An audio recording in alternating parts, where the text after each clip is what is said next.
empezar con una cita de María Montessori, una gran referente en educación y en liderazgo femenino, que dice: todo el mundo habla de paz, pero nadie educa para la paz. La gente educa para la competencia, y este es el principio de cualquier guerra. Cuando eduquemos para cooperar y ser solidarios unos con otros, ese día estaremos educando para la paz. Entonces, yo os propondría empezar esta jornada con un minuto de silencio reflexivo, no solamente en nombre de las víctimas de guerra y de los refugiados, pero también un minuto que nos permite pararnos y pensar en qué mundo queremos vivir y qué podemos hacer por ello. Os invito a un minuto de silencio.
Muchísimas gracias.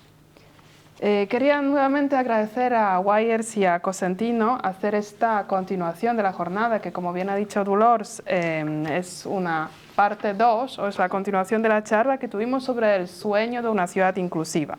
Si el año pasado hablamos desde la perspectiva de arquitectura, de urbanismo, de sociología, digitalización y la asociación empresarial, pues este año, el año pasado tuvimos una visión más de gran angular, que nuestra ciudad inclusiva sería una casa donde nadie duerme en la calle, donde las necesidades dentro de la perspectiva tan diversa que tenemos en las ciudades están satisfechas, al menos al nivel básico, y donde también la perspectiva de género permea todos los ámbitos urbanos, desde el diseño, tanto a pequeña como a gran escala, hasta la aplicación en los sistemas de transporte, en las infraestructuras, en los edificios, en lo que es la ciudad.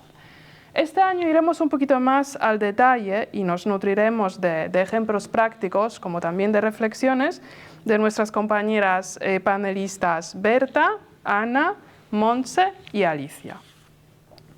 Dolors ya os había presentado, pero aquí os presentaré un poquito más en detalle. Berta es la responsable de la Fundación Sorli, es también máster en gestión de conflictos y mediación, coaching y programación neurolingüística. Ella, dentro de responsabilidad de dirección en el sector terciario, asume temas de cooperación internacional, ayuda humanitaria, derechos humanos y, sobre todo, cuestiones de género. Desde el 2019 es directora de Fundación Sorli, luchando por la igualdad en la empresa. Berta también se ha animado a compartir con nosotros una parte más personal de lo que es su biografía y dice que algo muy importante para su vida y particularmente trayectoria profesional es que ambos padres han nacido en la familia de burguesía católica catalana y a su vez se rebelaron desde muy jóvenes contra esos valores y asumieron posiciones de izquierda y feministas. Dice Berta: mis padres se enamoraron en París, en una manifestación antifranquista, y ello marcó el devenir de la familia y por tanto también de mi vida. Me declaro socialista feminista. Aquí está Berta con nosotros. Ana Puigdevall, que es la presidenta del Colegio de APIS de Barcelona, es física de formación y también MBA en Dirección de Empresas y Servicios. Ana tiene amplios conocimientos en el mercado asegurador, financiero, también sector de salud, sector de startups tecnológicas y sector inmobiliario. Es también responsable y experta en integración de la responsabilidad social corporativa en la gestión de la compañía. Ha liderado grandes equipos en diferentes operaciones, tanto en dirección de calidad como atención al cliente, dirección financiera y actualmente dirección general.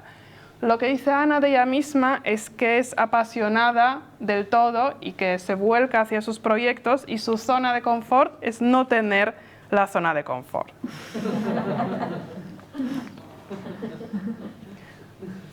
Montse, bienvenida Ana.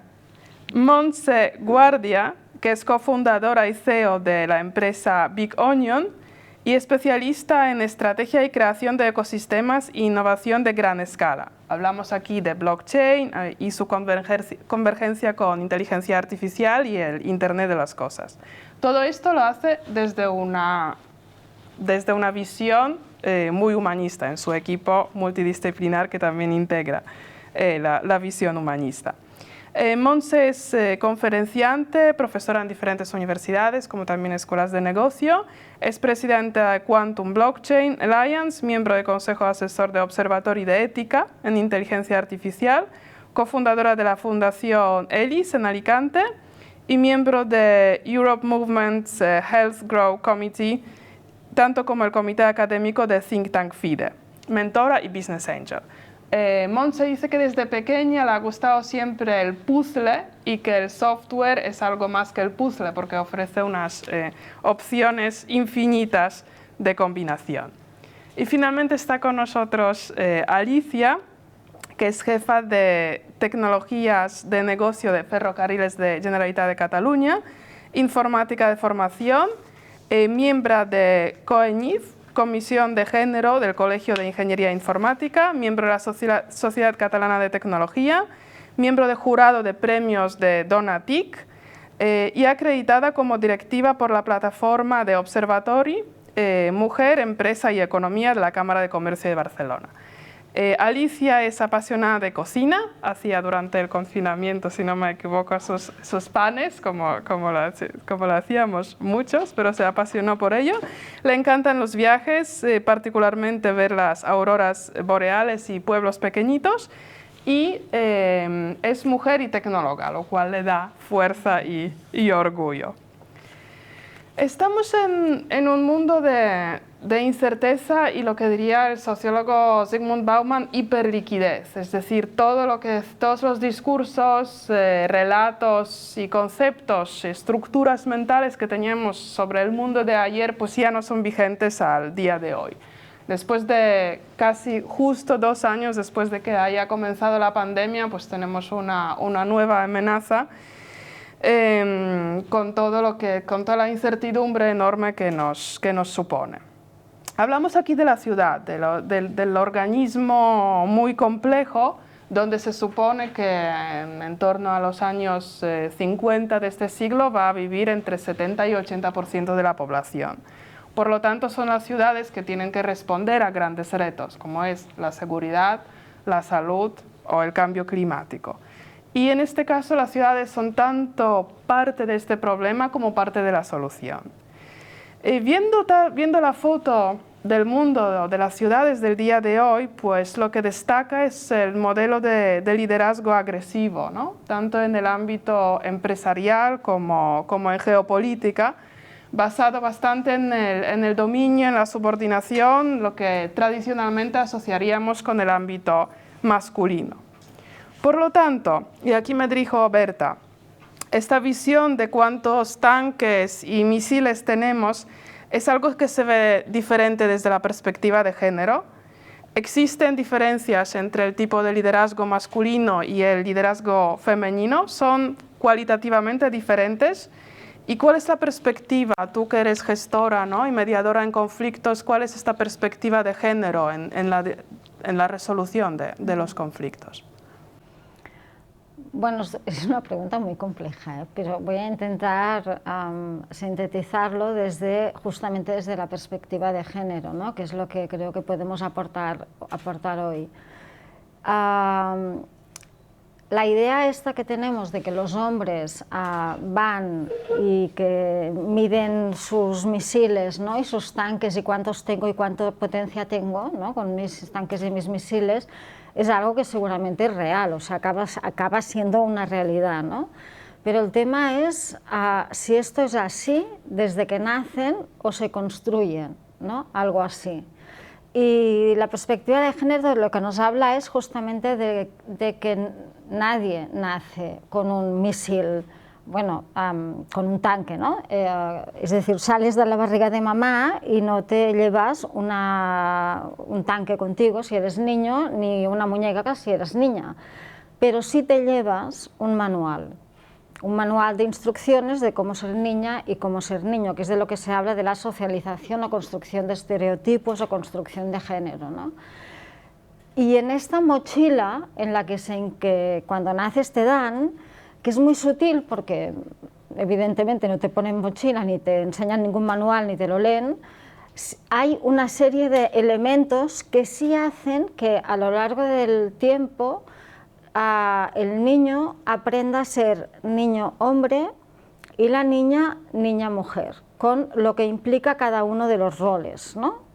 Las mujeres somos, por ejemplo, buenas mediando, buenas hablando, buenas escuchando activamente, somos buenas resolutivas de conflictos, pero desde la palabra, ¿no? Y el hombre no, el hombre busca la rapidez en la solución y por lo tanto esto de hablar le parece muy complicado, por esto usa más la inmediatez de las armas, ¿no? Por ejemplo, este es otro estereotipo. El hombre a lo mejor busca más el objetivo directo y por lo tanto justamente va a atacar rápido lo que le molesta. La mujer lo que le molesta forma parte de algo a reflexionar, ¿no?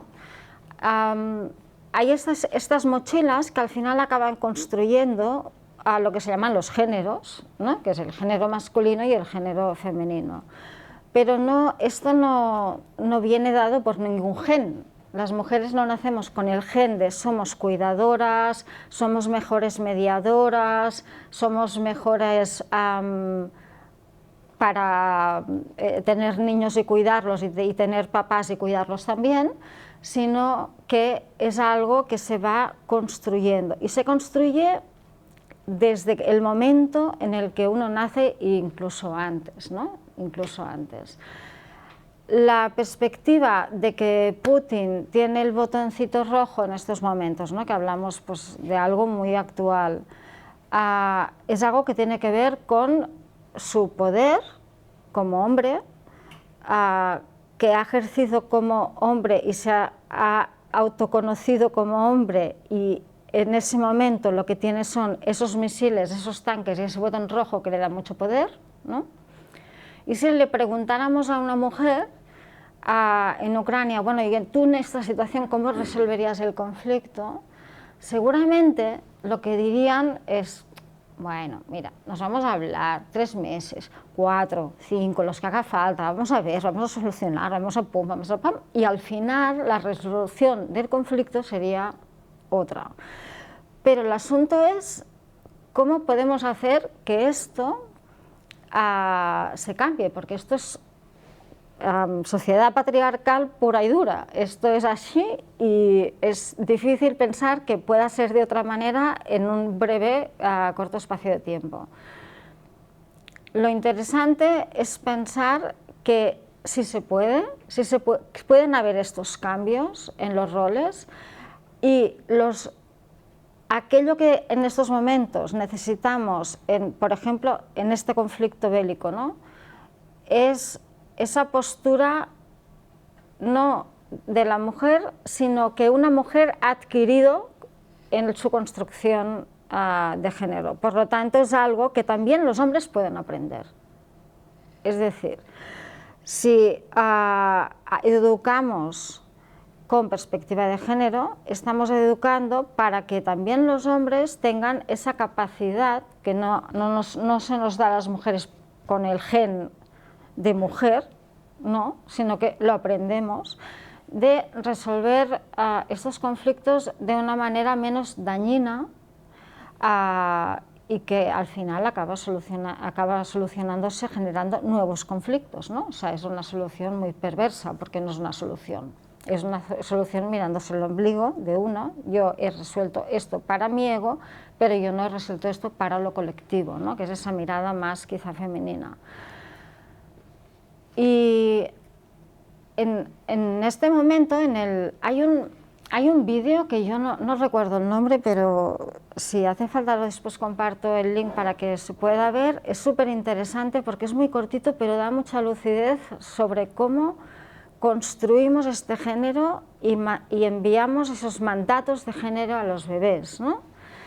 Es un bebé, lo desnudan y le ponen un body azul para que parezca, lógicamente, un niño, ¿no? Entonces nos parece que con un body azul tiene que ser un niño. Entonces observan a las personas de diferentes edades cómo lo tratan.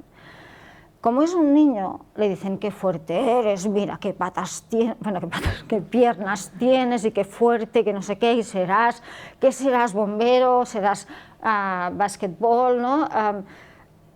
Lo que se proyecta en este niño y la forma en que se lo coge, que es poniendo el bebé derecho, aunque no sabe andar todavía, ya está indicando que lo que queremos de él es que se mueva, poder, fuerza, virilidad, físico, ¿no? Y esto es así con distintas edades, sea el abuelo, la abuela, el hermano, la hermana, ¿no? Lo cogen así y le hablan como con rudeza, venga. Le sacan el body y le ponen el body rosa, es el mismo bebé, pero entonces la cosa cambia mucho, porque claro, qué bonita eres, y gaga, y ya no la ponen de pie, sino que la ponen en horizontal, y la cucan, y le cantan, y la chuchan, y qué bonita, y la palabra que se oye es la bonita, la guapa, ¿no?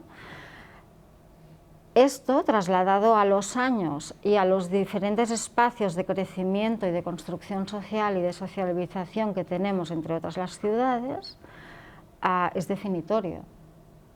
No es lo mismo crecer así, que tengo que ser, que así, que tengo que ser así. Entonces, esto pasado al liderazgo, ¿no? Al liderazgo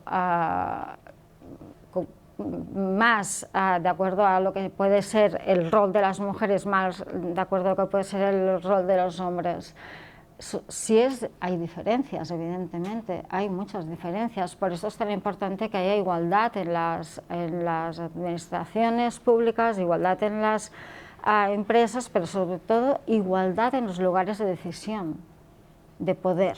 Es decir, las mujeres queremos el 50% de la tierra, que es esa vieja proclama feminista, ¿no? El 50% del cielo y el 50% de la tierra. Queremos lo mismo para todos, ¿no? Y todas. Queremos el 50%. ¿Para qué lo queremos? Para decidir sobre nuestras vidas y sobre la sociedad, de igual manera que lo hacen y lo han hecho los hombres hasta el día de hoy en mayor porcentaje que nosotras. Bueno, es decir, hasta hace muy poco lo decidían todo. Incluso decidían si se nos podía considerar seres humanos o no a las mujeres, ¿no? Entendiendo que esta construcción del género es algo que se da en la sociedad, desde que se nace hasta que uno pues, va creciendo, puedes morirte sin tener conciencia de que esto te ha pasado a ti, o sea, ha habido una construcción de género, o puedes morirte pensando que asumes que ha habido una construcción de género, pero siendo consciente de esta construcción de género, puedes mover algo en tu forma de estar y ver el mundo para equilibrarlo.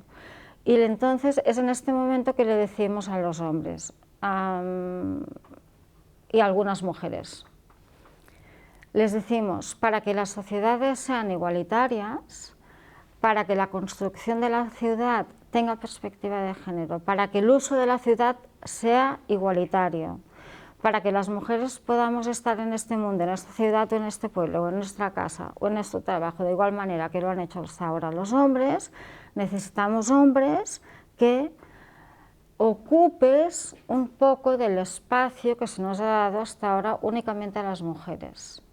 Es decir, los hombres estaban en el espacio público y las mujeres en el espacio privado, en el espacio de la producción, en el productivo, y las mujeres en el espacio reproductivo.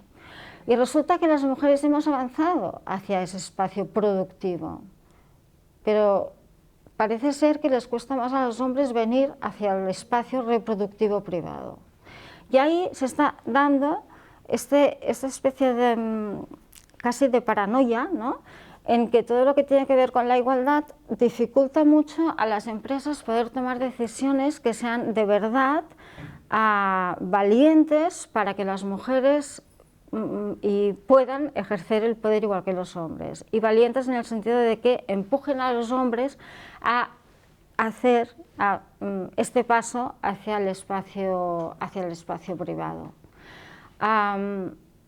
Y esto es algo que se ve en los patios. Has hablado de los patios del colegio, ¿no?, que tenían que estar abiertos. Bueno, pues los patios de colegio, si uno se para y mira, ve mucho espacio dedicado al fútbol, porque claro, el fútbol necesita mucho espacio.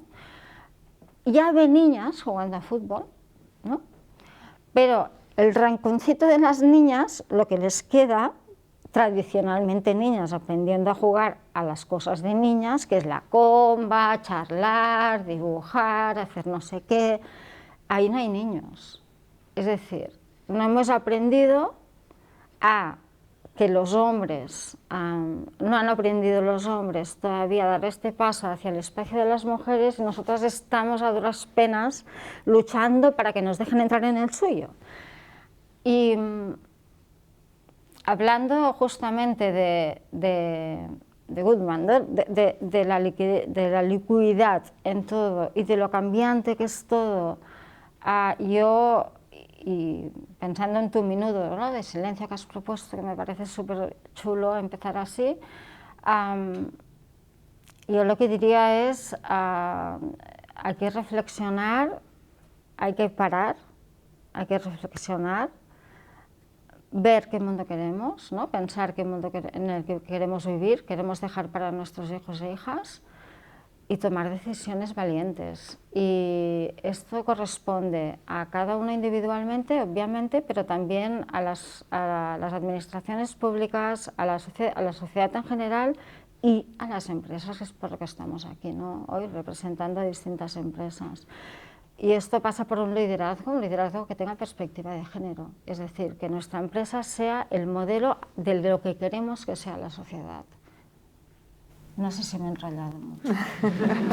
Muchas gracias, Berta, por todas tus reflexiones, por recalcar la importancia de la educación y cómo se crea, ¿no?, el estereotipo o el rol del género desde la temprana infancia, prácticamente antes de nacer o incluso quizás antes.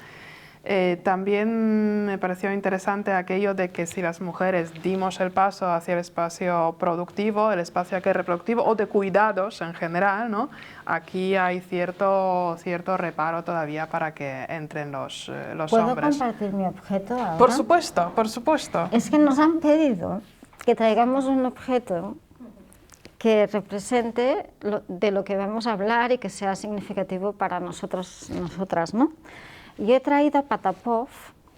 Patapov es el muñeco que mi madre, que como ya se ha dicho era feminista ella, le regaló a mi hijo, que es niño, desde muy pequeño. Le regaló las sábanas así como con florecitas y rosas, típicamente pensadas para niños. Le regaló un juego de toallas de las 3 basonas y le regaló a Patapov. Y con Patapov, ella era pedagoga también, lo que hacía era jugar a las curas, a los cuidados. Y mi hijo, obviamente, ahora tiene 16 años, obviamente pasa por la época que pasa y pues es un niño y ha crecido no solo en casa sino en la sociedad y es producto de todo lo que ha vivido en la sociedad y en casa, etcétera, pero siempre que hay algún momento en el que no recuerda la igualdad, le pongo a Patapov y entonces inmediatamente es como un ancla, ¿no? Es un ancla hacia ese espacio de cuidados en el que él puede cuidar, puede sanar, puede hacerse cargo de Patapov, ¿no? Y por esto me parecía interesante traerlo, por la educación, ¿no? Que al final si somos madres, padres, tías, tíos o lo quien sea que seamos, tenemos algún niño o niña cerca y sí podemos trasladar ese mensaje de, oye, tú sabes cuidar tan bien como yo, hazlo, que yo no he nacido con ningún gen especial. Muchísimas gracias. Cuidadores, educadores y los que transmitimos, ¿no?, el mensaje somos todos. Esta ancla simbólica de Patapov me parece excelente, porque a veces el objeto es lo que trae, ¿no? Sí. O sea, eso es una ancla física, tangible, real, y es lo que nos hace permitir entrar en este momento de parar y reflexionar. Isberte nos ha explicado temas de creación, de estereotipos y de roles de género desde la perspectiva cualitativa, y ahora damos palabra a Ana, que lo hará desde un estudio cuantitativo, desde una encuesta que se ha realizado en el Colegio de APIS sobre el liderazgo femenino y la situación, cuál es la foto actual del sector inmobiliario en cuanto a la igualdad de género. Adelante, Ana. Muchas gracias, Magda. Pues bueno, básicamente nosotros lo que hemos hecho ha sido querer, al final hablábamos de que tiene que haber modelos, ¿no? Tiene que haber esa parte de decir, oye, venga, me atrevo, ¿no? Si ya desde pequeñitos nos han intentado sesgar, como mínimo vamos a intentar hacer que haya modelos que nos ayuden, ¿no? Que nos ayuden a decir, oye, pues si ella puede, yo también puedo, ¿no? Y entonces hemos dicho, bueno, lo primero que vas a hacer va a ser preguntar, ¿vale? Para saber cómo estamos, porque si preguntamos vamos a saber un poco si nos atrevemos, nosotros sabemos hacer cosas, ¿no? Entonces, lo primero que hemos preguntado es, bueno, lo primero que hemos visto es que dentro de nuestro colectivo de agentes de la propiedad inmobiliaria, que somos aproximadamente 4.000 para que os hagáis una idea, ¿vale? El 32% son mujeres y el 68% son hombres.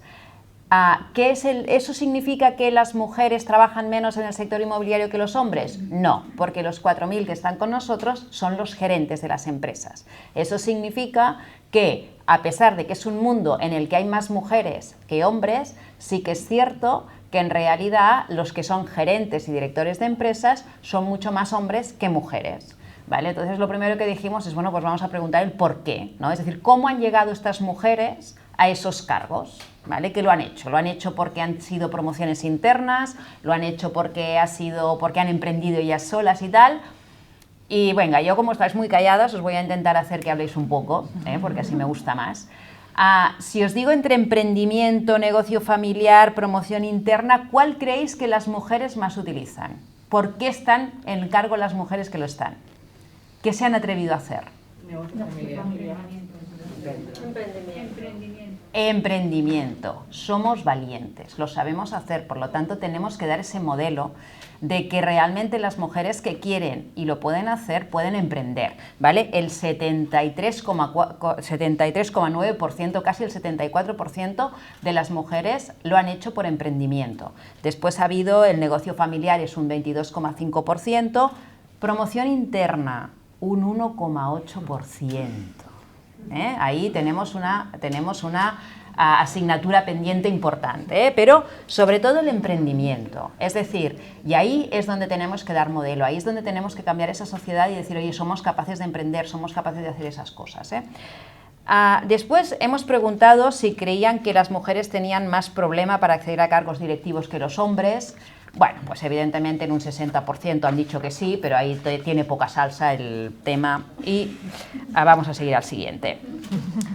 Si se han sentido o no se han sentido alguna vez despreciadas en este mundo. El principal problema que han tenido es en la construcción. Construcción es un mundo masculino, un mundo de hombre. Ahí tenemos más problemas, nos sentimos como que ese no es nuestro mundo, nos sentimos intrusas, más intrusas, ¿vale? Inversores. El dinero es más de hombre que de mujer, 15%.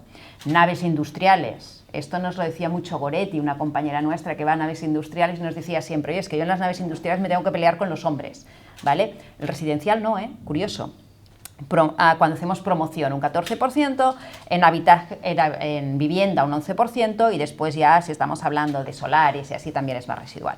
Pero sí que es verdad que vemos un sesgo ahí, es decir, ¿dónde nos sentimos más que no estamos en nuestro terreno?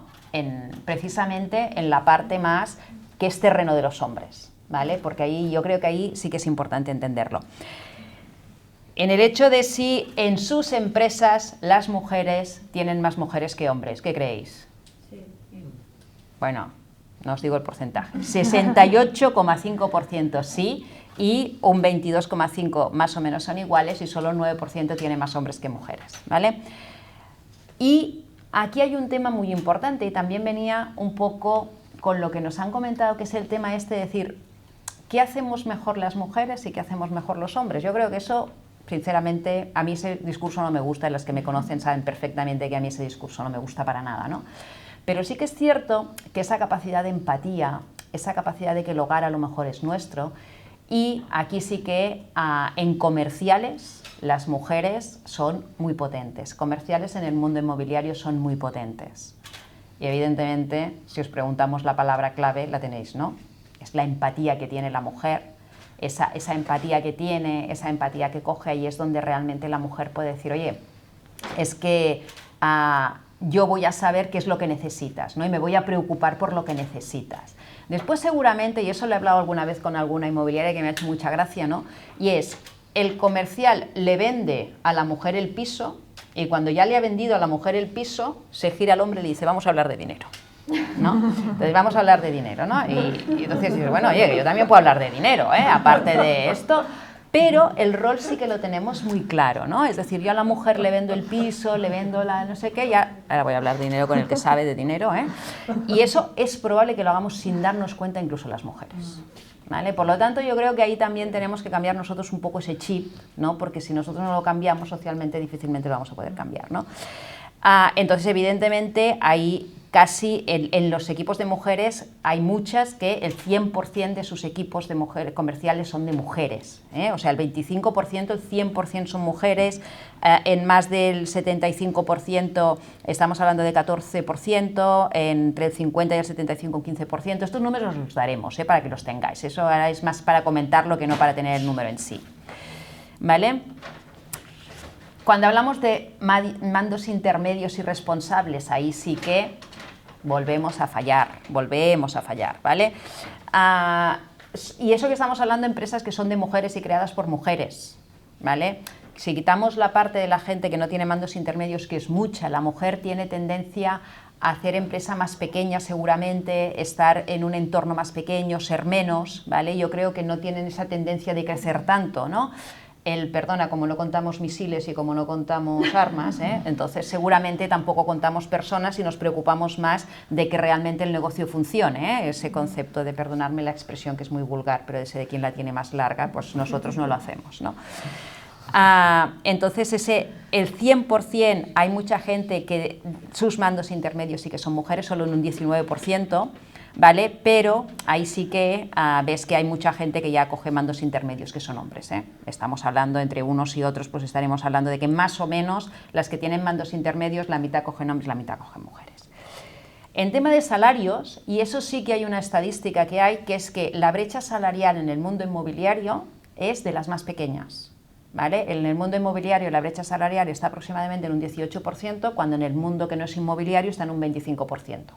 ¿Vale? Por lo tanto, ahí sí que tenemos que decir que, bueno, que, hombre, no estamos bien porque tendríamos que estar sin brecha salarial, pero como mínimo no estamos tan mal, ¿vale? Porque estamos mejor que la media, como mínimo vamos a conformarnos en que estamos mejor que la media, ¿vale? Por lo tanto, aquí sí que le preguntamos a una mujer, las mujeres empresarias, para ellas no hay diferencia salarial y el 91% nos dicen que no hay diferencia salarial para una misma categoría dentro de sus equipos, ¿no?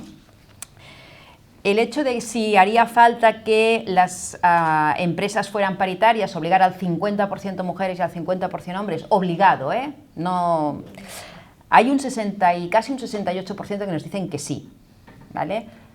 Mi opinión personal es que yo creo que no hay que forzar nada, Es decir, las paridades no hay que forzarlas, sobre todo en un tema de empresa, otra cosa es en temas de responsabilidad y tal, pero yo creo que Pero eso es una opinión, pero pensar que el 68% no están de acuerdo conmigo y creen que sí, Pero bueno. Y aquí hay un tema que me gusta porque yo creo que aquí sí que tenemos que cambiar, ¿vale? Le hemos preguntado cuántas empresas de mujeres han creado un plan de igualdad. ¿Y cuántas creéis que lo han hecho? Poquísimas, ¿vale? El 20%, no llega ni al 20% las que lo han creado. Es decir, yo creo que tenemos esa sensación de que nosotras no vamos a hacer nada mal, de que nosotras lo vamos a hacer bien, ¿vale? Y entonces, claro, como siempre hemos sido la parte más débil, pensamos que nosotros no necesitamos generar planes de igualdad y es un error, porque seguramente también haremos cosas que no están bien, ¿no? Y entonces yo creo que la igualdad pasa porque lo hagamos todos, lo hagan los hombres y lo hagan las mujeres, y ahí nos preocupemos todos por ese sentido. No es como si nosotros ya, bueno, pues si yo soy la emprendedora y yo soy la que he hecho mi empresa, yo ya no hace falta que lo haga, porque ya se me supone que no voy a ser yo y podemos cometer errores, ¿eh? Yo creo que eso es algo de percepción que también seguramente tenemos que cambiar un poco en la sociedad. Y eso es un poco lo que hemos preguntado en la encuesta. Entonces yo creo que en las encuestas lo bueno siempre es ver la evolución, ¿vale? Sí que hemos visto es que el número de porcentaje de mujeres en los últimos 10 años en los APIs no ha crecido, se mantiene más o menos, ¿vale? Yo creo que tenemos que hacer que crezca, tenemos que hacer que las mujeres digan, yo también quiero ser API y quiero estar emprendiendo en mi empresa y quiero estar allí porque soy la que quiero enterarme, la que quiero hacer y la que quiero y puedo hacer cosas, y por lo tanto ahí todavía tenemos que luchar. Sí que vamos a seguir todas estas evoluciones, a ver qué pasa el año que viene, a ver si conseguimos sentirnos menos despreciadas o a ver si conseguimos hacer cosas mejores, ¿no? Y eso es un poco lo que quería compartir con vosotras. La encuesta os la pasaré, después si queréis cualquier pregunta pues lo hablamos y lo vemos. Muchísimas gracias, Ana. Has dicho que quien peor sale parado del sector son constructoras y justamente no residenciales. Entonces yo empiezo, después de 18 años trabajando en una constructora no residencial, empiezo a entender muchas cosas.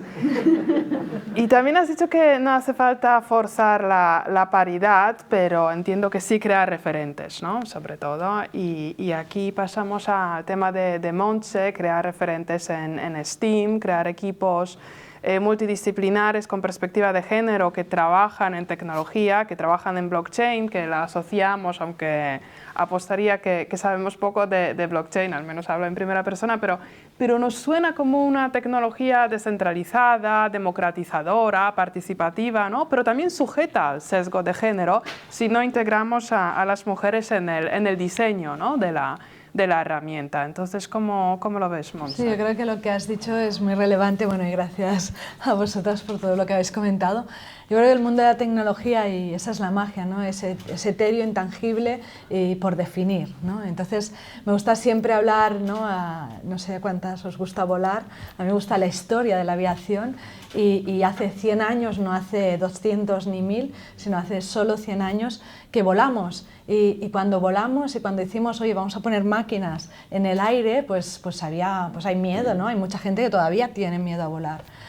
¿Qué pasó? Pues hace 100 años, una chica muy joven, Amelia Earhart, ¿no? Dijo a su padre en Canadá, dijo, oye, vamos, que hay unas máquinas que vuelan y a mí esto me apasiona.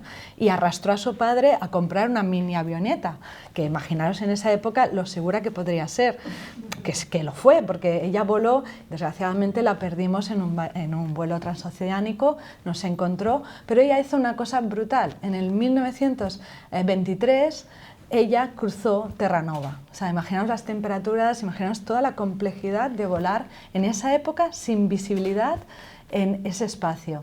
Ella lo hizo y demostró, y se la recibió, y demostró que se podía hacer y que no importaba si era un hombre o una mujer. Hablamos de hace 100 años. A veces me pregunto por qué seguimos, ¿no? Después de todos estos años teniendo que seguir reivindicando, ¿no? Que los hombres son tal y las mujeres son tal y el género es aquí.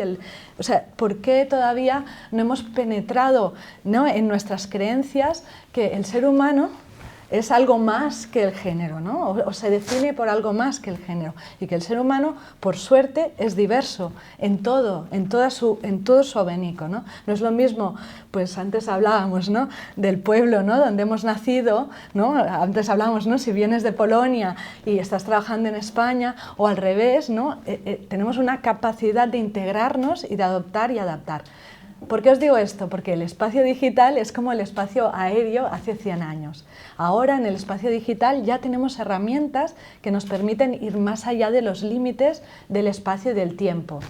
Del espacio fácilmente, porque ahora mismo nos están viendo en muchos lugares y no tenemos esa delimitación física, ¿no? Y las ciudades, y ahí viene el discurso, van a tener que tener esa capacidad de hacer un espacio mucho más amplio que las fronteras que podemos tener pues, con una superficie. Y imaginaros qué capacidad y cómo podemos diseñar algo, y tú has hablado de diseñar, si además lo hacemos sin sesgos, ¿no? Imaginaros lo que podríamos hacer de una ciudad si podemos dominar el espacio físico y el espacio digital y hacerlo. Los americanos, que les encanta poner etiquetas, le llaman phygital, ¿no? Si podemos hacer que el espacio físico y el digital se integre y eso nos permita ser todos nosotros más individuos, sin género y mucho más transgresores a nivel de buscar el bienestar de todos, ¿no? Porque al final de eso va y por eso estamos hablando. Pues Ana, nos decías, ¿cuál es la diferencia básica y clara? Simplemente un tema económico, ¿no? Si yo soy una mujer que puedo permitirme ser inversora y constructora, seguramente podré ver en mi empresa algunos sesgos no tan claros, ¿no? Siempre y cuando el poder económico siga siendo, ¿no? Siga estando al lado de un tipo concreto de individuos, sean masculinos en nuestro caso ampliamente, obviamente vamos a tener un sesgo, ¿no? Y eso es lo que yo creo que en el mundo digital debemos ya empezar a romper. Y de ahí que todavía tengamos mucho recorrido, porque si es verdad que hace 100 años Emilia Earhart volaba, nos ha costado más o menos 70 que hubiera capitanas de Boeing, ¿no? Yo creo que fue una noticia hace menos de 10 años.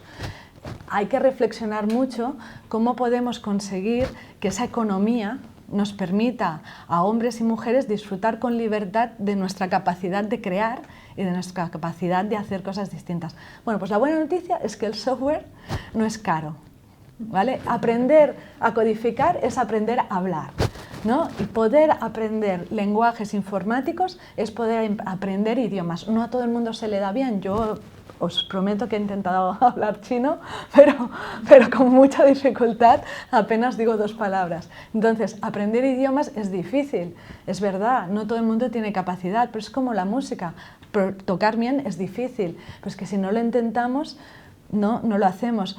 Yo no canto nada bien, pero me gusta intentar cantar. Entonces, yo aquí creo que la llamada será a construir estos espacios ¿no?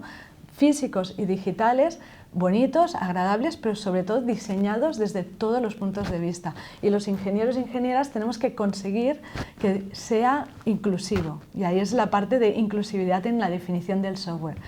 Habéis oído de Minecraft, y si no, vuestros hijos seguramente o hijas. ¿Cuántos niños habéis visto creando en Minecraft, ¿no? Es brutal, es que es extraordinaria la capacidad de esa herramienta para ser una herramienta de igual, vamos a decir, de paridad, ¿no? A la vez de crear.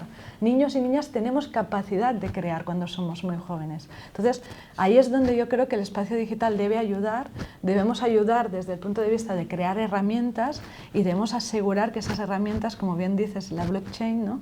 Que es una cadena de bloques, pues la blockchain en español, en inglés ya sabéis que no hay género, podríamos hacerla mucho más disruptiva. Pues efectivamente, la nueva tecnología, que es la cadena de bloques, la cadena de telecomunicación descentralizada, la inteligencia artificial diseñada sin sesgos, que significa que las bases de datos sobre las que apoyamos el aprendizaje debe ser filtrada, debe ser analizada. ¿Hay sesgo en esos datos que hemos captado los últimos 5 o 6 años? Seguramente, ¿no? Pues vamos a ser un poco críticos en limpiar esos datos y en estructurarlos, ¿no? Entonces esa capacidad de ser crítico es lo que desde el mundo digital reivindicamos, y la ética, ¿no? Yo a veces me pongo de los nervios de decir, leo un artículo que dice, bueno, el mundo digital está hecho de gente súper malvada, ¿no? Que no tiene ni consideraciones, nada. A ver, el mundo digital es como cualquier carrera profesional, o sea, hay un código deontológico, o sea, tú puedes hacer bien el código, O sea, no todo el mundo programa bien.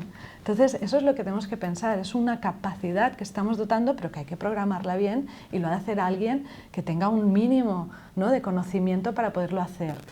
¿Cuál es ese conocimiento? Pues obviamente tecnológico, pero también humanista, y eso es lo que reivindicamos, ¿no? La aparición de conocimiento ético, de conocimiento filosófico, de conocimiento de filología, y de ahí un beso aquí a mi socia Cristina Aranda, que es una doctora filóloga, el hibridar, ¿no?, las humanidades con la tecnología y con la ciencia es para mí la capacidad que tenemos ahora de crear urgentemente un nuevo mundo en el cual estas cifras no puede ser, ¿sabes, Ana? Esas cifras el año que viene han de estar distintas. Vamos a intentarlo, ¿no? Vamos a un poco intentarlo. la llamada para todo el mundo para hacer esto. Entonces, bueno, bienvenidos al mundo digital, que es el futuro. Bueno, muchas gracias, Montse, por tu reflexión optimista, ¿no? Por también tener un poco la perspectiva de la paciencia para conseguir los objetivos que son largoplacistas, que ya sabemos que la pericia, el dominio de cualquier disciplina son 10.000 horas de práctica, ¿no? Sea música o sea tecnología, pero esta incorporación constante de diversidad de disciplinas humanistas, de perspectiva de género y de diversidad de puntos de vista es lo que hará, pues seguramente que el blockchain sea la tecnología integradora y que el metaverso sea rico y no solamente un videojuego, ¿no? Ahora comentaremos con Montse, que está dedicada al mundo de tecnología y transporte. Alicia, perdón. Disculpa, Alicia, que desde Ferrocarriles de la Generalitat trabaja el tema de herramientas inclusivas y de políticas inclusivas. Y aquí hablamos de perspectiva de género, pero también hablamos de la inclusión desde la amplitud, ¿no?, de colectivos con diversidad de necesidades. ¿Cómo es? Ciertamente. A mí me toca hablar, fijaros, yo soy mujer, soy ingeniera informática y además trabajo en una empresa ferroviaria. Las empresas Tienes una ferroviarias, fantástica maqueta aquí. Mira, sí. sí, una fantástica si maqueta la quieres enseñar. de nuestra, el último tren que tenemos circulando, de la unidad 113, que además aportó el hecho de que los diferentes coches están unidos y puedes pasar de un lado a otro, con lo cual nos mejora muchísimo más la distribución del pasaje. Mi padre era ferroviario y desde que era pequeñita, realmente mi padre siempre me llevaba a ayudarle a arreglar cosas. Mi padre lo arreglaba todo en casa. Y entonces siempre decía, niña, ven, que me vas a ayudar, niña, ven, que me vas a ayudar. Total, que yo prefería un Mecano realmente a una Barbie, pero un poco por lo que decía Berta, seguramente me educaron de una manera más neutral, porque pues también tenía mis nenucos y mis cosas. Entonces, bueno, en mi empresa, como cualquier empresa ferroviaria, fuertemente masculinizada, pero es una empresa absolutamente comprometida con la igualdad y con la inclusión. El 60% de nuestras pasajeras son mujeres. Entonces, imaginaros un negocio en el que no atienda las necesidades del 60% de su público, ¿no? En este sentido, en el 2019 encargamos una auditoría de seguridad con perspectiva de género, porque era un aspecto que había que tratarlo desde ese punto de vista. Las mujeres nos sentimos, en general, más inseguras. En esta auditoría cogimos 4 estaciones tipo, y en esas 4 estaciones tipo pues, se analizaron tanto los vestíbulos como los andenes, como los accesos y el entorno de la estación. Y la metodología aplicada se fundamentaba en 6 ejes principales. Uno es el entorno de señalización, es yo veo dónde estoy y veo dónde quiero ir. El entorno vital, aquellos aspectos, o sea, puedo escuchar y ser oída. Los aspectos, la concurrencia nos hace sentirnos menos inseguros. Por contra, aquello que está vacío genera más inseguridad. El aspecto de vigilancia, donde es muy importante que el personal de seguridad esté formado y tenga perspectiva de género. El aspecto de equipamiento, si tú tienes una estación o una dependencia con el equipamiento en malas condiciones, cosas rotas, a ti te genera inseguridad. El aspecto de comunidad, comunitario, es decir, a veces colocando sencillos bancos en un vestíbulo tal, conviertes ese espacio en un espacio que lo haces tuyo, no solamente un sitio donde vas a pasar porque accedes al transporte, sino que a lo mejor te sientas allí, quedas, hablas con alguien, y ese conocimiento del espacio también te hace percibirte o sentirte más segura. Pensar que trabajamos los dos aspectos, tanto la percepción de seguridad como la seguridad en sí misma, o sea, no solamente es que te percibas segura, es que además lo estés, claro. En esto nos salieron una serie de acciones a hacer, algunas de ellas afectaban a ayuntamientos porque también se analizó el entorno cercano a la estación, otras acciones afectaban a ferrocarriles o combinaciones del ayuntamiento y ferrocarriles. Pensar cosas que hemos hecho, algunas acciones están hechas, otras están en curso. Hemos hecho, pues, por ejemplo, lo que se vio es que el mapa de zonas que tenemos en los vestíbulos teníamos que mejorarlo, hemos incorporado distancias a los puntos que son de interés. La señalización o los mensajes de las pantallas, si son más grandes y tienen mejor visualización, también los ves de más lejos, ves más claro por dónde tienes que salir o cómo te mueves. Tenemos unos puntos que se llaman PIEs, que son puntos de información y emergencia. Son unos cacharrillos verdes que tienen dos botones, el de información y el de SOS, que están distribuidos por nuestras instalaciones. Ahí vimos que eso tenía poca visión de lejos, entonces también se mejoró esa visión. Pensar que ahí, cuando tú pulsas ese botón, te conecta automáticamente con nuestro centro de control. El centro de control tiene una atención de 24 horas. En el centro de control tenemos automatizada toda esta gestión de sistemas y te conecta con la cámara que está enfocando ese punto de interfonía, por tanto enseguida el agente supervisor de estaciones está viendo lo que pasa. Bueno, ahí hicimos, digamos, toda una serie de acciones. Una cosa también importante en la que nos hemos implicado es en la campaña de tolerancia cero. Tolerancia cero a la violencia machista y al acoso sexual en el transporte público. Esta implicación es una implicación activa, es una implicación en la que hemos llegado a vinilar trenes con los mensajes de tolerancia cero, en los que hemos formado a más de 700 personas nuestras en aspectos para detectar situaciones de violencia machista o de acoso sexual. Pensar que el acoso sexual puede ser muy evidente, o también es acoso sexual que tú vayas en el transporte público y se te acerquen más de lo que es estrictamente necesario, o que te hagan miradas insidiosas. Y yo esto, de pequeñita, yo recuerdo, cogía el bus, bueno, y a veces había alguien que te rozaba más de la cuenta, ¿no? Entonces, estas situaciones, estas actitudes, realmente hay que erradicarlas de la sociedad, porque hacen una sociedad peor, no solamente para las mujeres, sino realmente hacen un transporte público peor si no lo controlamos. Nos hemos adherido con el Departamento de Interior, también para el tema de violencia machista, para tratar situaciones de violencia machista. Incluso en nuestra APP hay una opción que son de alertas de incivismo. Entonces ahí tenemos un icono que es por si alguna persona o está viviendo o detecta que hay una situación de violencia machista.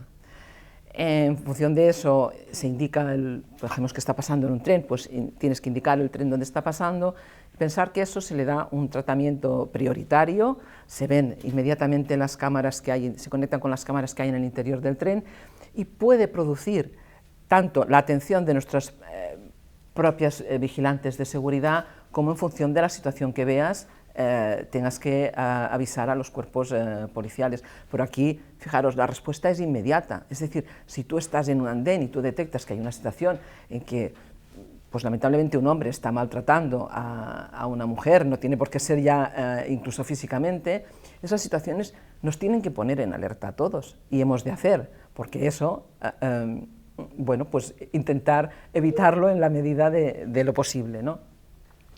Desde el punto de vista interno de empresa, y como decíais antes, en los últimos 15 años hemos hecho una transformación importante.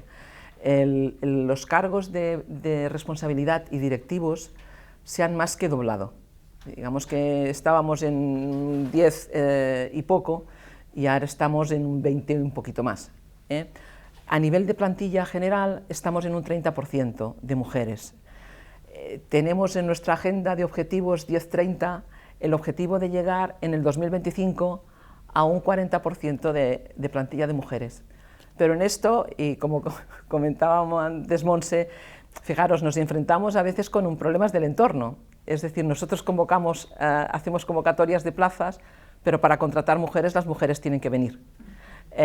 Yo me dedico a la informática. Cuando yo estudié informática éramos un 30% en la autónoma, ahora en la autónoma, en los últimos 5 años al menos, son un 9% las mujeres.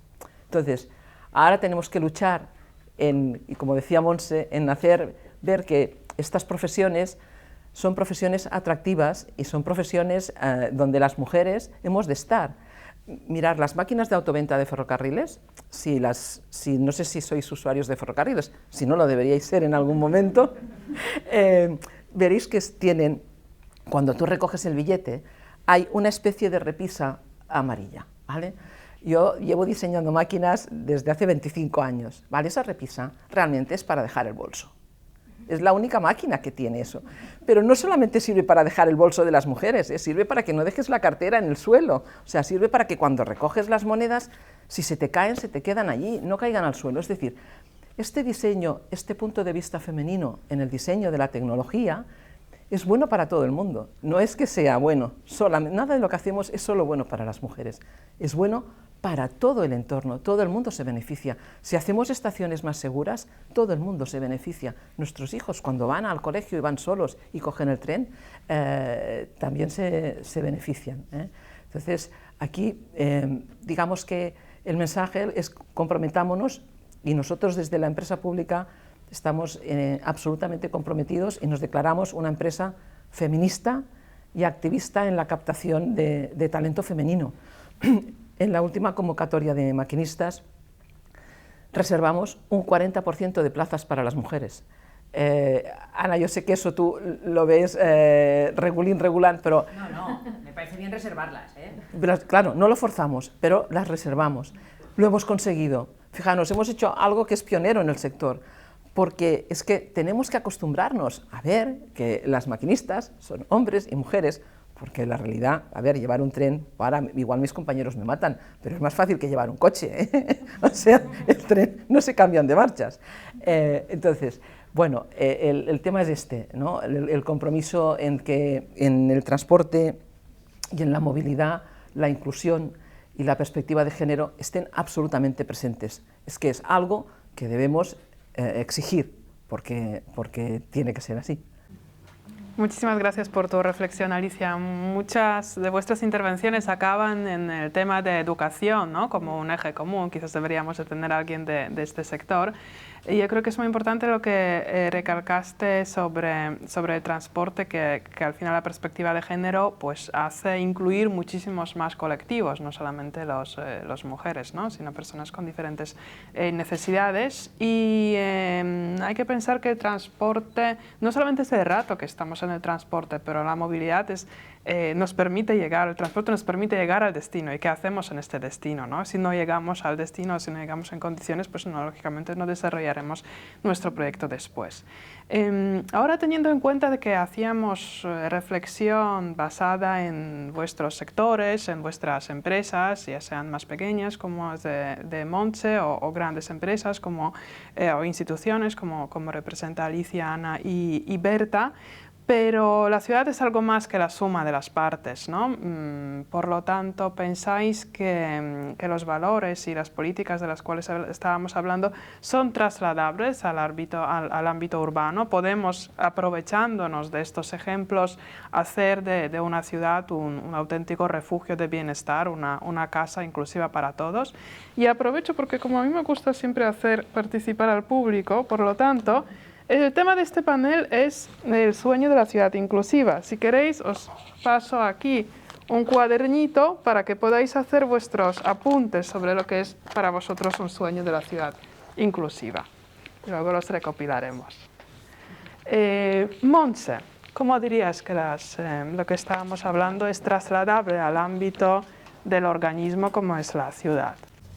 Bueno, estamos hablando, ¿no? Yo creo que, vaya, ahora levantar la mano, ¿no? Pero quien no haya oído hablar de las Smart Cities, o sea, de la ciudad inteligente. Yo creo que el entorno de ciudad es necesario redefinirlo, ¿no? Y estamos viviendo un mundo de redefinición porque obviamente, ¿no? Somos conscientes, la ONU nos lo dice constantemente, ¿no? 17 objetivos de desarrollo sostenible, entre ellos, sobre todo, pues, el objetivo 5, ¿no? Que sea más inclusiva, pero ir más allá, el agua, ¿no? La movilidad, todo el hecho de cómo estamos conservando el planeta en función de cómo nos movemos y cómo vivimos, ¿no? Y cómo nos relacionamos. Yo creo que una ciudad es inclusiva siempre que sea social, ¿no? La parte de sociabilidad tiene que estar presente. Entonces, hasta ahora, ¿no? Y hemos visto durante el siglo XX que se ha evolucionado en el modelo industrial, el siglo XXI es el modelo digital, ¿no? Y antes lo insistía, tenemos software que nos permite por máquinas, ¿no? Que los humanos programemos y dimensionemos el futuro, escalemos en visualizar algo que sea mejor. Entonces, ahora se ha puesto de moda este año en la palabra metaverso, vamos a ir un poco más allá de las palabras, de los conceptos, sino qué significa cuando hacemos esa hibridación entre el mundo físico y el mundo digital.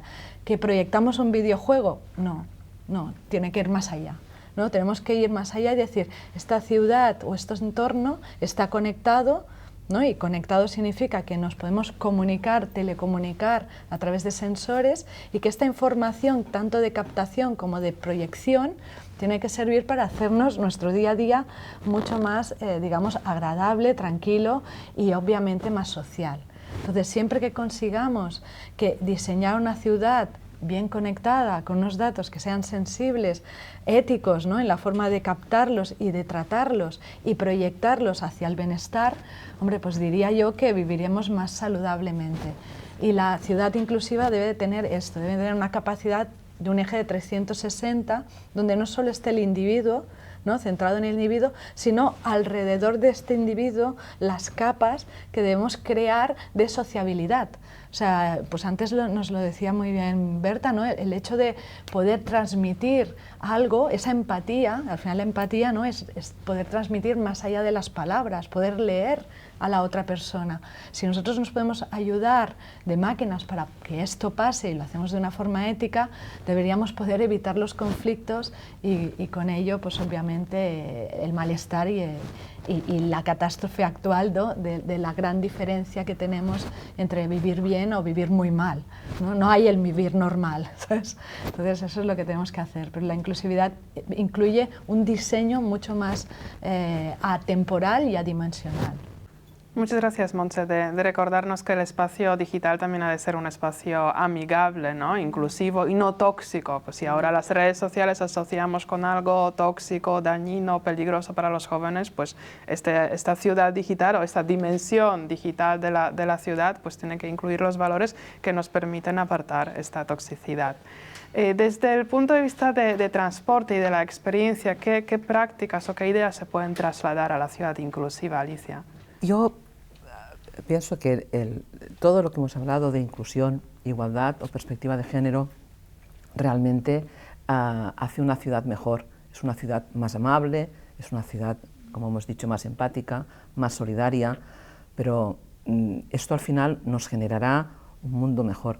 Estas cosas, cuando las decimos así, que suenan como muy buenos propósitos, yo lo que creo es la reflexión de qué podemos hacer cada uno de nosotros en nuestro pequeño ámbito.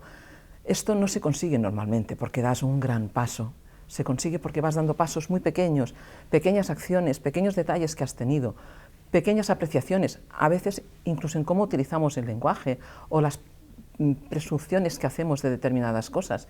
Eso nos puede determinar que nosotros vayamos cambiando este modelo.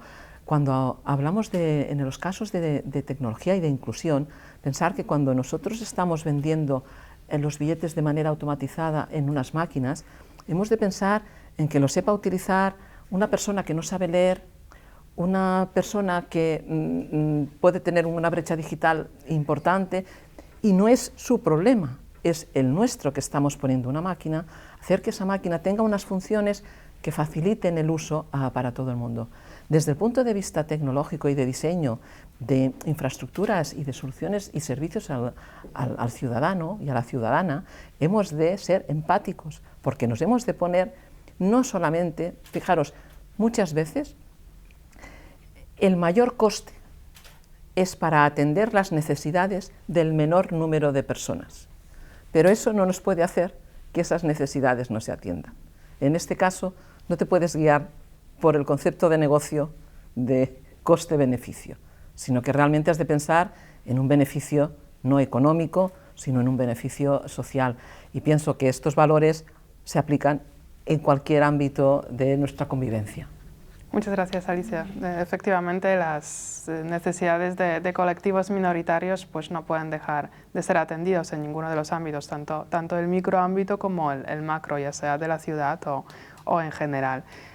Ana, ¿tú estás de acuerdo que estamos ante el camino de pequeños pasos o grandes estrategias para hacer la ciudad más inclusiva? Yo creo que seguramente es una combinación de todo, ¿eh? O sea, y seguramente habrá que poner una parte de estrategia, pero estoy absolutamente de acuerdo que los pequeños pasos y los pequeños detalles son los que van a hacer al final que todos nos sintamos mucho mejor en las ciudades, ¿no? Yo estoy absolutamente de acuerdo con Alicia, que lo decía, pero no solo con lo que piensa ella, de decir, esto lo tiene una mujer que piensa que, mira, esto sirve para dejar el bolso. Es verdad que no lo tiene que pensar solo una mujer, lo puede pensar una mujer, lo tiene que pensar un hombre, pero yo creo que ahí vamos más a un tema cultural, de pensar seguramente en los demás cuando hacemos las cosas, ¿no? Lo que sí que es cierto es que a lo mejor culturalmente la mujer, porque por cultura ha tenido que pensar en el hijo, ha tenido que pensar en el marido, ha tenido que pensar en no sé qué, cuando hace algo siempre piensa antes en el otro que en ella misma, ¿no? Mientras que en cambio un hombre no, un hombre piensa primero en él mismo y entonces si él no lleva bolso pues no lo necesitará, ¿no? Pero yo creo que esa parte de que si todos somos capaces de pensar un poco más en los demás cuando diseñamos algo y decir esto que no me sirva solo a mí, sino que le sirva a todos, ¿no? Que le sirva a una mujer, que le sirva a una persona con discapacidad, que le sirva a una persona, a un niño, que le sirva a una persona más alta, a una persona más baja o a quien sea. Cuando cambiemos un poco eso en la sociedad, y eso es un tema más cultural que seguramente de género, ¿no?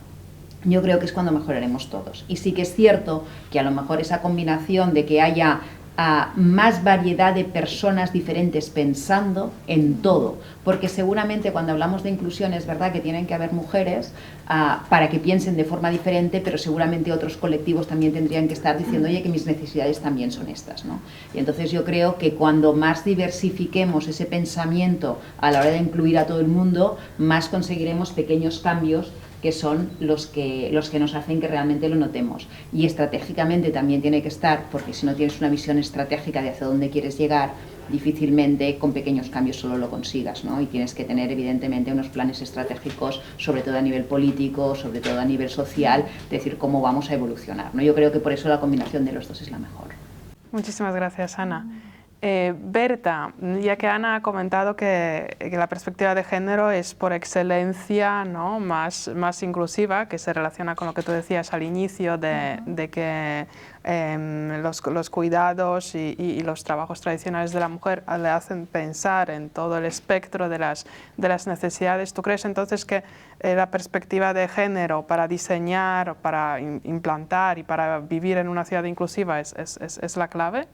Es la clave para todo, para el diseño de ciudades, pero para el funcionamiento de la vida y para ser seres humanos completos también. Es decir, no concibo que dentro de 200 años la sociedad, como decía ella, ¿no?, dentro de 200 años estemos ahora todavía hablando de cómo puede ser que no haya mujeres piloto, ¿no?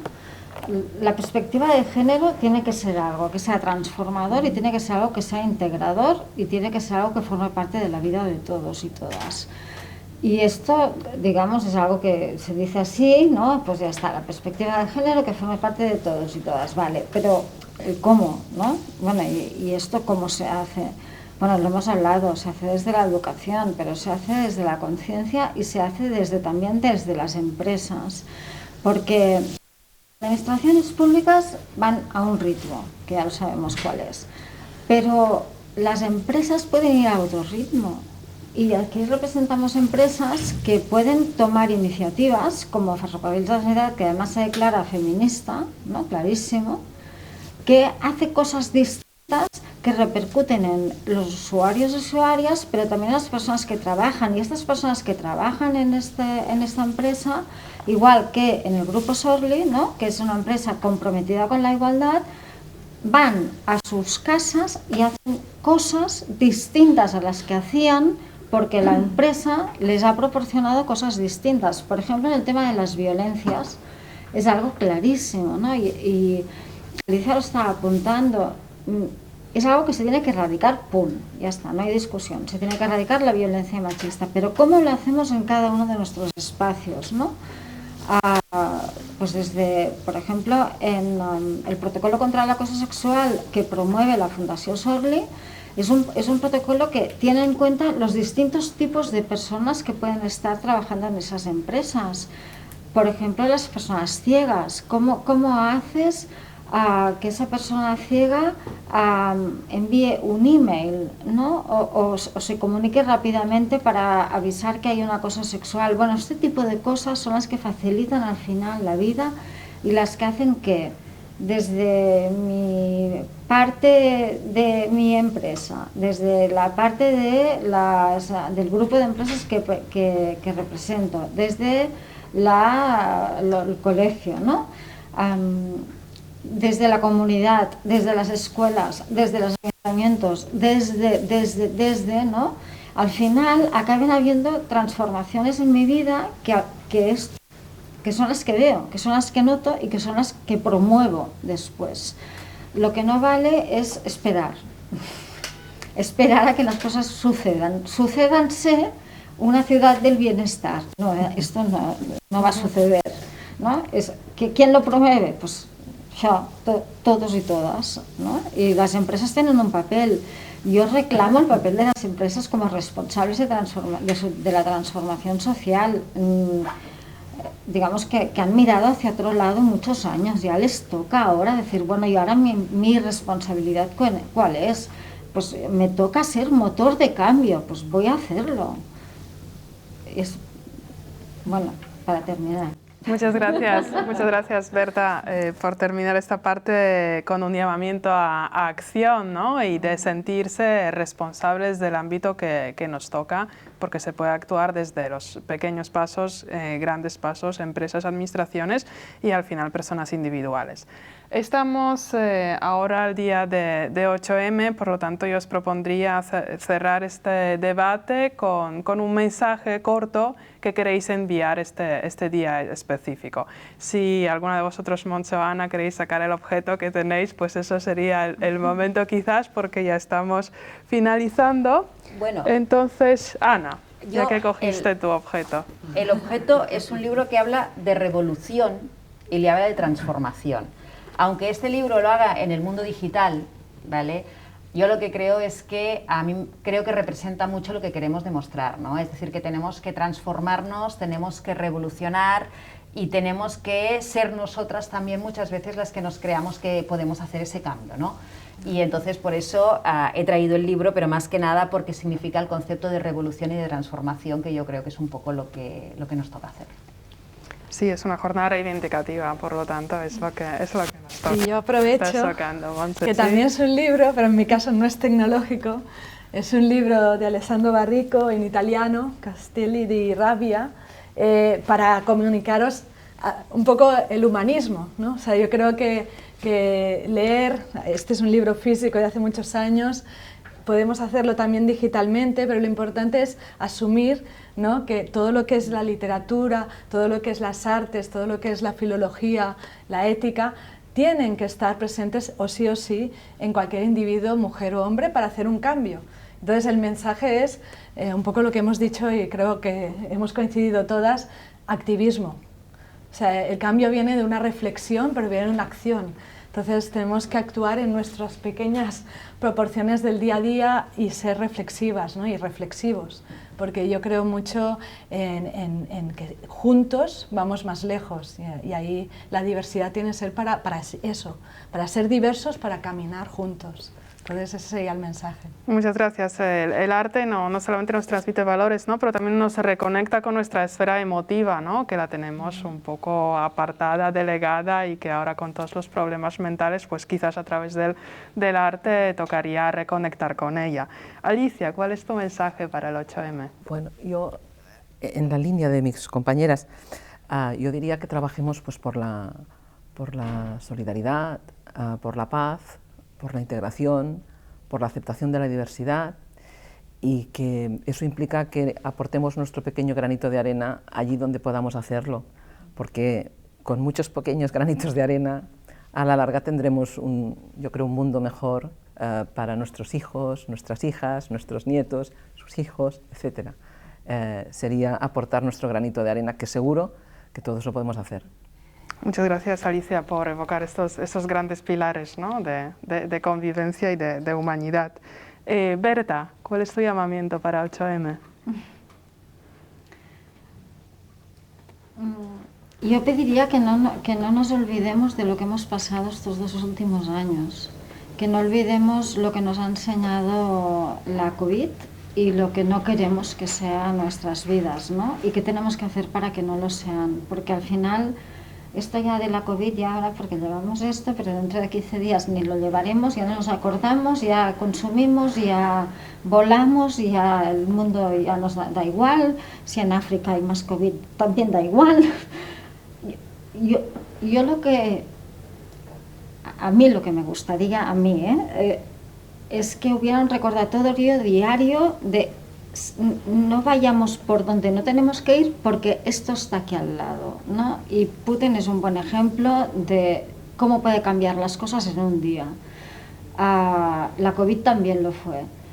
Y tener en cuenta lo que nos ha enseñado la COVID, para mí que es importante, que es poner en el centro de todo y de todos y todas los cuidados, las curas, ¿no? Las curas en el concepto más amplio y que cada uno asuma lo que tenga que asumir en relación a las curas y a los cuidados, porque si no ya hemos visto lo que nos depara, ¿no? Nos depara soledad, nos depara enfermedad mental, nos depara crisis económica, crisis existenciales, nos depara una sociedad que no sabemos cuál es, nos depara un futuro incierto, depresiones para los más jóvenes.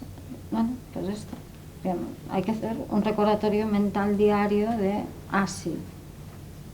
Muchas gracias, Berta. Pues efectivamente tenemos estas alertas constantes, ¿no? Las cuales nos tienen que hacer parar. Yo ahora saco mi objeto, que he traído también.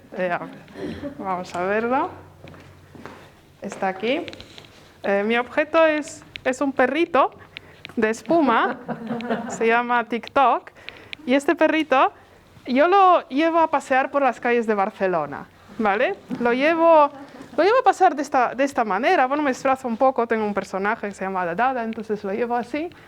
Y observo que la gente que pasa por la ciudad cabizbaja, con sus teléfonos, bueno, la mayoría sigue sin enterrarse el perrito, pero algunos se sorprenden, ¿no? Ven, pues, no, ¿tú qué haces, no? ¿Qué come este? ¿Qué caca hace? De repente, pues salen un poquito de su ruta, y se paran a pensar o de reírse. Entonces, aquí hay dos componentes. Por un lado, pues parémonos, ¿no? a pensar, a reír, a compartir. Y por otro lado, salgamos de nuestra zona de confort, del miedo de hacer ridículo, del miedo de salir con una cosa que no va a agradar, que no va a gustar a la gente, y compartamos algo que es auténtico, ¿no? que es algo nuestro, o que simplemente nos permita a provocar en nosotros mismos y en las otras personas este momento de silencio, este momento de reflexión con el cual hemos empezado la jornada. Y dicho eso, pues agradecer muchísimo a nuestras ponentes, a Berta, a Ana, a Montse y a Alicia, a Cosentino por acogernos, a Wires por la organización de la jornada y a todos vosotros por la participación. No sé si da tiempo para preguntas, hemos llegado justamente a la hora y media que era el límite, por lo tanto propongo de que esas preguntas sean ya a modo informal, ¿no? Quizás. Isabel. Lo que queráis, si queréis pasamos el micrófono, como queráis. Ajá. O si queréis, bueno, pues sí, Isabel dice que todavía tenemos tiempo, por lo tanto, si hay preguntas... Alba. Hola. Bueno, primer de tot, enhorabona a totes, perquè ha sigut fantàstic, inspirador i des de diferents punts de vista. Jo tinc dues preguntes. Una, dintre l'àmbit tecnològic, heu parlat de la filosofia, d'incorporar l'art, de l'ètica, si realment hi ha un codi ètic a la professió o està per venir, això és una. I després també, a la resta, potser ets oberta, sembla que estàs més posada amb la pedagogia o l'educació, per el que m'ha semblat, no? Quina és l'explicació de que el que dieu, heu coincidit, no? Portem tant de temps amb el mateix missatge i és cansat, és molt cansat. O sigui, jo veure 8 de març a mi, sincerament, a mi em cansa, perquè penso que és el dia a dia, no? Els que tenim fills, jo soc docent, a part soc advocada, o sigui que el que tu deies, no? Tots els àmbits intentes donar el missatge, però jo veig que els que pugen a baix, els nens a les escoles, per això és tan important, nosaltres també, com a empresàries, com a docents, com a pares, mares, però jo veig unes actituds de gran violència, de gran masclisme, per dir-ho d'alguna manera, de faltes de respecte molt gran, però és que els inputs que arriben realment són tremendos, des de la música, des del comerç, etcètera. Jo soc nascuda als 70 i les VHs eren o verdes o blaves, ara són roses. És que, i en canvi nosaltres hem crescut amb aquests sesgos del Madelman i la Barbie, però tot i així hem pres molta consciència, i ara no. O sigui, jo aquí soc un pèl pessimista, que penso que o és des de dintre casa, no sé què passa des del punt de vista educatiu, i ho he vist també a les universitats, o sigui, ho he vist com a mare a les escoles i a les universitats com a docent. No sé què podeu dir. Sí, bueno, el primer, no? A veure, el software és global. El software, si tu programes com a professió, i no només el software, sinó la enginyeria electrònica, és una professió amb uns anys d'universitat on se suposa i es pretén que ensenyes uns principis de com fer un bon disseny. Però no només això, sinó que el software està superregulat a nivell de que hi ha uns estàndards de qualitat des de l'inici, i aquests estàndards de qualitat els has de complir. Llavors, les empreses, normalment, si et dediques a la tecnologia, has de verificar que qui sí, que estigui programant, està complint un mínim aquests estàndards que són de qualitat, però també són de qualitat a nivell de resiliència. Saps? Tu un codi que l'estiguis fent i que després no sigui resilient és un drama, poden caure avions. Avui en dia depenem del software. El nostre cotxe es para perquè se li en va una connexió electrònica i no tens cotxe, o sigui, et quedes penjat on sigui. Llavors, el software el tenim al dia a dia. Qui programa i com programa? I què programa? Aquesta és la reflexió que ens hem de fer i que molt bé deia l'Alícia. Si a les noies, no només a informàtica que ha baixat, sinó a l'enginyeria de telecomunicacions, l'enginyeria de multimèdia, l'enginyeria biomèdica, no tenim noies o tenim un tipus de nois que són sempre els mateixos, doncs aquí estem fent que els docents tinguem que fer un esforç per seguir reclamant que el codi compleixi els mínims de qualitat. Llavors, una mica, jo crec que és molt rellevant que a Catalunya tinguem l'Observatori d'Ètica de la Intel·ligència Artificial, que és els primers observatoris, s'està plantejant també a l'estat espanyol en global i s'està parlant a Europa, de gent que venim del món de software amb una carrera que ja de molts anys, puguem ajudar a assentar un marc ètic que significa revisa, quan programis, qui programa certifica que la programació s'ha fet complint una qualitat. Llavors, sí que hi ha uns estàndards professionals, com pot ser els dels arquitectes, els dels constructors o el de qualsevol empresari. Hi ha un marc empresarial. Ara, hi ha gent que no passa per aquest marc. Què crec que passa actualment amb la joventut, sobretot, que és que tenim nois i noies amb mòbil als 8-9 anys. Què és bo que tinguin mòbil? Sí. Què és dolent? Que tu, com a pare o com a mare o com a professor, no en saps res d'això. Jo crec que tu dones un objecte amb un nen o una nena perquè faci alguna cosa amb aquell objecte i faci part del seu aprenentatge, però no li dones per descuidar-te del nen. No juga, ja està, tinc un problema menys. Això és una actitud que hem vist tots i que alguns, ostres, al final agraeixes, perquè clar, el nen hi ha moments que home, doncs està una mica inquiet. Jo crec que aquesta és la reflexió, com estem educant als nostres fills i filles donant-los una eina que és superpotent, és com si els donéssim un cotxe o que els donéssim, doncs això, volar, no? Quan van a volar van acompanyats, oi? Doncs per què estem deixant que els nostres nois i noies agafin les eines sense un acompanyament? Llavors jo estic molt centrada a recomanar a no que els nens no tinguin aquesta eina, que això seria anar contra el progrés, sinó que aquesta eina sigui supervisada, sigui acompanyada i expliqui el que es pot fer i el que no es pot fer. I que el món del software global significa que qui hagi programat alguna cosa ho ha programat igual al nostre territori que a Àsia. Que a Àsia, que a Nord-Amèrica, que a Índia. I els valors són diferents, la cultura és diferent. Doncs hem de ser conscients que això té bondats i també té a vegades un component ètic que no és l'ètic que nosaltres tenim a casa nostra.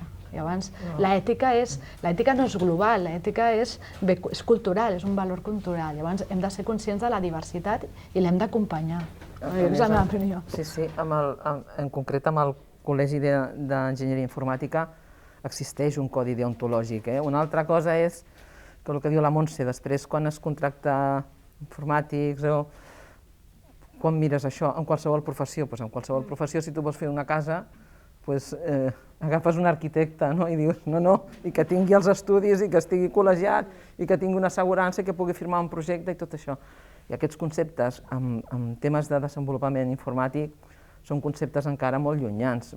Tu busques algú que et faci una web de venda i dius, pues a ver quién me la hace más barata. I jo crec que hem perdut, perquè jo he dirigit equips molt grans a tot el món i el primer era complir els codis, o sigui, complir la qualitat del software. Jo crec que ens hem anat relaxant i ara, com que és més senzill programar, també és veritat que potser no supervisem tant. Jo crec que hauríem de tornar i sobretot a nivell de ciberseguretat és així, o sigui, ens estem una mica deixant, però sí, estic d'acord amb l'Alícia. Bueno, has fet una pregunta que és forma part d'un altre ja debat i d'una altra setmana de debats, però és molt interessant perquè s'està estudiant realment com amb aquests adolescents... Ai, que teníamos que hablar en castellano, ¿no? Bueno, ya seguimos, sí, seguimos. Bueno, com aquests adolescents, nois i noies, estan realment molt polaritzats. Hi ha els que estan completament conscienciats, i no només de la igualtat i dels seus drets com a dones o com a nenes noies i com a nois, però hi ha l'altre espai que creix i que creix molt, que està descontrolat i que efectivament són unes persones amb pocs límits, amb molta violència, que exerceixen molta violència contra la dona, hi ha molt masclisme, hi ha molts ismes. Aleshores, aquí hi ha un tema, jo penso que profunda reflexió, que és que el patriarcat és supercamaleònic. El patriarcat és és com quirúrgic quasi, no? És a dir, hi ha un moviment cap a la igualtat i hi ha un moviment que el contrarresta i és molt ràpid i és molt camaleònic i no es veu, i el més complicat és que no es veu. Per tant, mirem la societat, que iguals que som, tots iguals. Mira, en les escoles hi ha problemes d'igualtat, no sé què també hi ha problemes d'igualtat, que bé que igualitaris som. Bueno, sí, però què escolten, què veuen, quins són els missatges de les pel·lícules, de les sèries, perquè ara ja la tele no, ara anem a mirar les sèries que veuen, què diuen, no? A mi una de les coses que més em va frapar fa uns anys és la sèrie aquesta, ara no me'n recordaré, del vampiro i la noia, com es deia? Crepúsculo. Que ella diu, escolta, jo em deixo matar, em deixo morir, perquè si tu ets em dones enamorat de tu i tinc mala sort, resulta que ets violent, resulta que ets no sé què, doncs mira, jo em deixo matar per l'amor, no? Clar, i això va ser una sèrie que va tenir molt èxit, i milions i milions i milions de nenes i nens mirant aquella sèrie. I clar, el missatge quin és? És el mateix de sempre, amb un punt que va més enllà. Si mirem les cançons de YouTube, de totes aquestes, diguem, que ja no existeix el YouTube, quasi que els TikToks i tot, és que és el mateix, reforcen una estructura patriarcal en què la dona està sotmesa i l'home és qui té el poder. I els nens i les nenes estan educant sexualment amb això. És a dir, la seva sexualitat ve abans, molt aviat en el temps, i ve rodejada de violència, perquè és el que veuen. I per no parlar de la prostitució i la trata, que això també forma part de les nostres incoherències com a societat, de parlar que som molt igualitaris i igualitàries, però ara en el Mobile Congress ja sabem el que ha passat i quin és el segon negoci més gran de Catalunya.